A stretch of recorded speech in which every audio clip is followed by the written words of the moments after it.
नमस्कार, मैं हूं नुपुर शर्मा। आज हम बात करेंगे जेपीएससी एग्जाम्स को के टिप्स को लेकर के। हमारे साथ विनय आईएएस एकेडमी के निर्देशक विनय सिंह मौजूद हैं।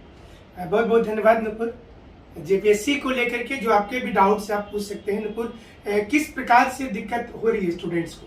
जी सर, बहुत सारे स्टूडेंट्स के बहुत सारे प्रश्न आए हुए हैं हमारे पास, तो मैं एक एक करके सारे प्रश्न को आपसे पूछूंगी और आप उन सबके आंसर्स बता दीजिएगा। जेपीएससी पीटी को लेकर लास्ट मोमेंट क्या पढ़े? देखिए, लास्ट मोमेंट में स्टूडेंट्स को नया चीज नहीं पढ़ना चाहिए। मतलब जो आप पढ़ रहे हैं उसी को कंटिन्यू कीजिए और ऑथेंटिक किताब पढ़िए। मतलब आप देखते होंगे कि पढ़ते समय बहुत सारे यूट्यूब चैनल्स हैं, बहुत सारा सोशल मीडिया में सामग्री है, तो स्टूडेंट जितना ज्यादा इधर उधर का चीज पढ़ता है उतना उसका मतलब कॉम्प्लिकेशंस होते हैं, कंफ्यूजन होता है। तो मेरा सजेशन होगा नुपुर कि वो बच्चे जो हैं वो लास्ट मोमेंट पर जो नोट्स बनाए हैं, जो ऑथेंटिक किताब है जैसे एनसीईआरटी है, जो उन्होंने अपनी सामग्री तैयार की है झारखंड सरकार के साइट से जो लिया है, उस पर ही फोकस रखें। जी सर, थैंक यू सर। दूसरा क्वेश्चन ये है स्टूडेंट की तरफ से कि झारखंड विषय के लिए कैसे तैयारी करें? देखिए, ये इसलिए इम्पोर्टेंट हो जाता है कि झारखंड विषय जो है ये बहुत इम्पोर्टेंट है झारखंड एग्जाम में, क्योंकि एक पूरा सब्जेक्ट 100 क्वेश्चन झारखंड का है और एक जीएस वाला जो पेपर है उसमें भी झारखंड का एक पार्ट है, 15 क्वेश्चन 10 क्वेश्चन का है। तो इसके लिए देखिए बहुत सारी किताबें हैं, लेकिन हमारी जो अपनी स्टडी मटेरियल है vinayisacademy.com पर बच्चे जाएं और उसमें जाकर के वो सर्च करें तो उनको झारखंड की सारी चीजें मिलेगी। मतलब तमाम पुस्तकों में जो चीज है वो हम लोगों ने स्पेशल स्टूडेंट्स के लिए बनाया है। जिनको साइट नहीं मिल रहा है वो हमारा नंबर है 9431156794, उस पर वो मैसेज कर सकते हैं व्हाट्सएप में और उससे उनको मिल जाएगा। जी सर, धन्यवाद सर। तीसरा क्वेश्चन ये है कि कितना क्वेश्चन करने से सिलेक्शन हो जाएगा? देखिए, ये बहुत से बच्चे लगातार क्वेश्चन पूछ रहे थे, इसलिए आपने इसको लिया इस क्वेश्चन को कि कितना क्वेश्चन वो बनाए। आमतौर पर अगर देखिएगा तो इस बार कैंडिडेट बहुत ज्यादा भरे हैं, मतलब उम्मीद से बहुत ज्यादा है वैकेंसी के अलावा अनुमान से। तो अगर 60 to 70% का टारगेट रखते हैं बच्चे, मतलब 100 क्वेश्चन में जो पेपर 1 है पेपर 2 है उसमें अगर वो 60 से 70 प्रश्न अगर वो एक्यूरेट सही कर दे रहे, 70 अगर कर रहे तो कंप्लीट सेफ है। पहला पेपर पर 70, सेकेंड पेपर पर 70।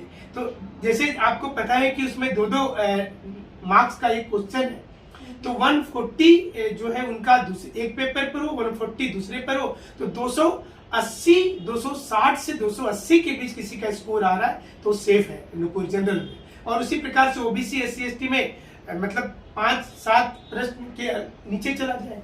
जी सर, धन्यवाद सर। चौथा क्वेश्चन ये है कि क्या एग्जाम डेट आगे बढ़ेगा? देखिए, ये भी बहुत लोगों ने पूछा है कि एग्जाम 2 ही मई को होगा। अभी तक जो नुपुर हमें समझ में आ रहा है कि एग्जाम आगे डेट नहीं बढ़ सकता है, क्योंकि जेपीएससी इस बार तैयारी कर ली है पूरा और कई हमारे पास चिट्ठी है जिसमें कि अलग अलग सेंटर पे से पूछा गया है कि क्या वो परीक्षा लेने के लिए तैयार है। तो हमें नहीं लग रहा है कि एग्जाम डेट इतना जल्दी बढ़ पाएगा अब, लेकिन बच्चों के पास समय बहुत कम बचा हुआ तो अभी तैयारी पे रहे। हाँ, अगर डबल बेंच में मामला चला गया है और वहां से कोई स्टे लग जाता है कोर्ट का, जो 2011 कट ऑफ एज को लेकर के दिक्कत चल रही है, तब हमें लगता है कि ये समस्या का समाधान होगा। लेकिन फिलहाल 2 मई हमको लगता है कि परीक्षा होगी। जी सर, धन्यवाद सर। पांचवा क्वेश्चन ये है कि जेपीएससी से कितने प्रकार के पद भरे जाएंगे? देखिए, इस बार टोटल 15 अलग अलग प्रकार से पद लाए गए हैं।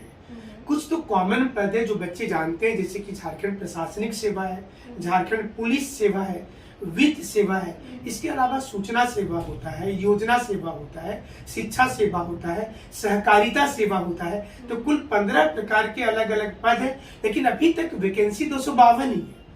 आपको याद होगा नुपुर की छठी जेपीएससी में सीट 326 था और इसमें फॉर्म भरने वाले 55,000 लोग थे। इस बार 5 लाख से ज्यादा बच्चे फॉर्म भर दिए हैं, 252 सीट है, तो थोड़ा तो बच्चों को मेहनत करना होगा। जी सर। सर, छठा क्वेश्चन ये है कि हिंदी और इंग्लिश को लेकर क्या बदलाव हुआ है? देखिए, पिछले बार भी हिंदी इंग्लिश बहुत कंट्रोवर्शियल रहा था, क्योंकि उसका नंबर को जोड़ दिया गया था मेंस में। इस बार क्लियर कट कर दिया गया है कि नहीं जोड़ा जाएगा। मतलब हिंदी और अंग्रेजी का जो पेपर होगा वो सिर्फ क्वालिफाइंग नेचर का होगा, उसको जोड़ा नहीं जाएगा। तो हमें लगता है कि इस बार बच्चे मतलब अच्छा से तैयारी करें और ये जोड़ा नहीं जाएगा तो ये फायदा उनको मिलेगा। मेंस में हालांकि है, पीटी पर फोकस रखना झारखंड में और जीएस के पेपर पर। धन्यवाद सर। 7वां क्वेश्चन ये है कि टेस्ट सीरीज कितना फायदेमंद होता है? देखिए ये मतलब डिपेंड करता है कि टेस्ट सीरीज आपने कैसा सॉल्व किया। मतलब आप देखते होंगे कि बाजार में बहुत सारे पुस्तक होते हैं और टेस्ट सीरीज में जो स्टूडेंट हैं वो मतलब अगर आसान क्वेश्चन आपको नूपुर मिल रहा है जैसे तो आप देखिएगा तो उसमें कॉन्फिडेंस आ जाता है कि 100 में हमारा तो 90 से ही हो गया है। बट क्वेश्चन का लेवल टफ होता है अगर तो आप कम स्कोर कर पाते हैं। जैसे देखिए यूपीएससी का जो क्वेश्चन लेवल होता है उसमें 50% भी आप कर रहे हैं तो आप पीटी में सेफ हो जाते हैं, 40% पर भी सेफ हो जाते हैं। लेकिन जेपीएससी में टेस्ट सीरीज जो है वो अच्छा होता है, बट डिपेंड करता है किस कंपनी का है। और हमारी भी टेस्ट सीरीज आ गई है तो बच्चे उसमें एनरोलमेंट करवा करके उसका लाभ ले सकते हैं। जी सर, धन्यवाद सर। 8वां क्वेश्चन ये है कि कितना टफ है कंपटीशन अभी? देखिए टफ तो पूरा है ना, 5,34,000 बच्चे फॉर्म भरे। जी सर। टोटल सीट अगर देखिएगा तो सिर्फ 252 है और 5,34,000 बच्चे फॉर्म भरे हैं। तो एक प्रकार से आप देखें तो 1% से भी कम बच्चे का सिलेक्शन हो रहा है पूरे एग्जाम में। तो बहुत टफ है ये। फॉर्म तो बहुत लोग भर दिए, बट आपकी अंतिम महीने में कैसा रणनीति होता है, किस प्रकार से आप एग्जाम को टारगेट करते हैं, तो ये इम्पोर्टेंट है कि आप परीक्षा क्वालिफाई करेंगे कि नहीं। जी सर, धन्यवाद सर। उसके बाद क्वेश्चन ये है कि कितने कैंडिडेट का पीटी में सिलेक्शन होगा सर? पीटी में देखिए 15 गुना होगा, तो 15 टाइम्स लोग पीटी पास करेंगे। तो 250 सीट अगर है तो उसको आप अगर 15 गुना कर देते हैं तो सीधा सीधी 3,750 होता है। मतलब नियर अबाउट 4,000 के आसपास। 5,34,000 लोगों में 4,000 लोग जो होंगे वो पीटी पास करेंगे और 5,30,000 पीटी फेल करेंगे। तो मतलब फेल शब्द नहीं होता है कंपटीशन में। लोग ये बोलते हैं कि मेरा सिलेक्शन नहीं हुआ, लेकिन आप देखते होंगे कि मैट्रिक, इंटर में, ग्रेजुएशन में जब क्रॉस लग जाता है तो एक साथ में आता है कि हम फेल कर गए। तो फेल सुनने में थोड़ा ऑकवर्ड लगता है, बच्चे को निराशा होती है। तो कंपटीशन में नुपुर क्या होता है कि लोग ये बोलते हैं कि हमारा स्कोर थोड़ा कम रह गया, मेरा सिलेक्शन नहीं हुआ। फेल शब्द नहीं बोला जाता है, बट सही मायने में सोचिएगा तो बच्चे फेल ही किए हैं। 5,30,000 लोग फेल हो जाएंगे। सिर्फ 3,750 बच्चे जो होंगे वो आगे बढ़ेंगे इसमें से एग्जाम में। सर आखिरी क्वेश्चन है अब, कितना घंटा पढ़ना चाहिए? देखिए ये प्रश्न भी बहुत महत्वपूर्ण है और बेसिकली अगर आप अलग अलग लोगों के इंटरव्यू देखें, किरण बेदी ने कहा कि वो 2 घंटा पढ़ती थी, जो फर्स्ट महिला आईपीएस थी। तो मतलब खुद हम अपने समय पर 8-10 घंटे पढ़ते थे जब हिमाचल में क्वालिफाई किए थे। डिपेंड करता है कि आप जो पढ़ रहे हैं किस मोमेंट पर पढ़ रहे हैं। बहुत से बच्चे क्या होता है कि वो लास्ट के 2 मंथ अगर 12 घंटा पढ़ते हैं तो उसको स्टेटमेंट देते हैं, तो पूरे साल वो 2 घंटे पढ़ते हैं और अंतिम महीने में 12 घंटा पढ़ देते हैं।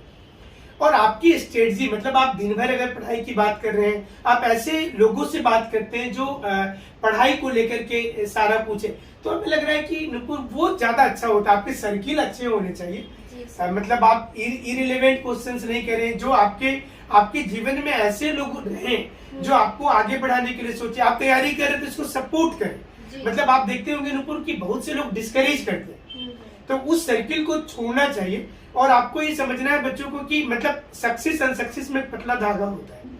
और ओलंपिक के मैच में अगर कोई 1 सेकेंड से भी पीछे रह जाता है तो चौथे नंबर पर रहता है, उसको कोई मेडल नहीं मिलता। जबकि उसने 1 सेकेंड की मिस की थी लेकिन वो भी फेल है। तो जो अनसक्सेस बच्चे हो रहे हैं, कुछ बच्चे निश्चित रूप से एक नंबर से चढ़ रहे, थोड़ी सी मेहनत की जरूरत है उनको, और हमको लगता है कि उनका सिलेक्शन इस बार जरूर से हो जाएगा। जी सर, धन्यवाद सर। सर अभी तक के तो जो स्टूडेंट्स क्वेश्चन भेजे थे उनके सारे अच्छे से जवाब तो मिल गए हैं। मैं आशा करती हूँ कि सारे स्टूडेंट्स को ये बहुत लाभदायक हुआ होगा और उन्हें बहुत हेल्प भी मिला होगा। नुपुर आपका भी बहुत बहुत धन्यवाद। Thank you sir.